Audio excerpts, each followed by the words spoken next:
For a second, just for a second, let's think back to when we were children. The limitless potential we saw in ourselves to love, no, to really love our work. Dreaming as children to one day pursue a career that would have us wake up excited to go to our jobs, knowing that we are doing something that matters, something that excites us, something great.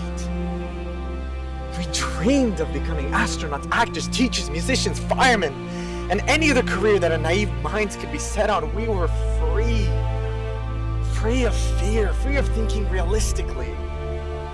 Somewhere between stacking Lego blocks on top of each other and graduating as tall, smart, and proud seniors, we have lost that spark.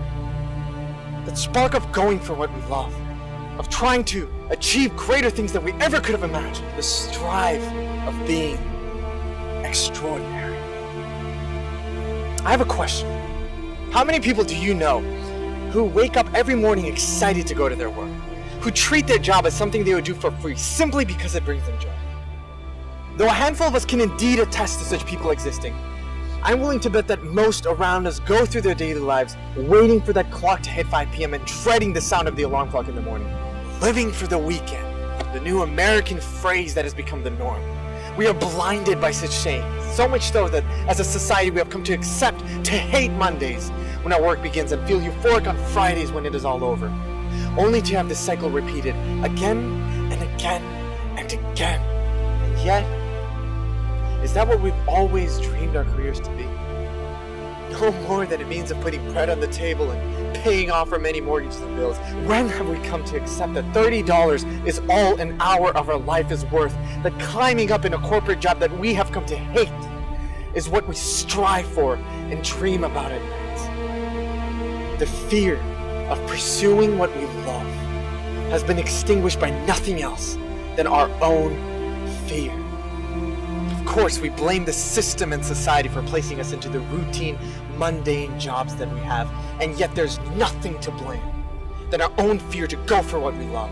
The fear of the unknown, the fear of failure, the fear of what other people might think of us, stops us dead in our tracks and sets us back into the mundane, boring lives that we ourselves have planned out for us. And I know that each of us have had that thought. Maybe just an impression in the back of our minds that tells us what we truly love to do, what we'd like to try our hand at. This thought usually fills our stomachs with a mix of childish wonder. I wonder what it would be like if I try my hand at that. Or open up my own real estate company, or start working out 5 days a week. The mere thought fills our hearts with excitement, and yet we brush it away as childish and unrealistic.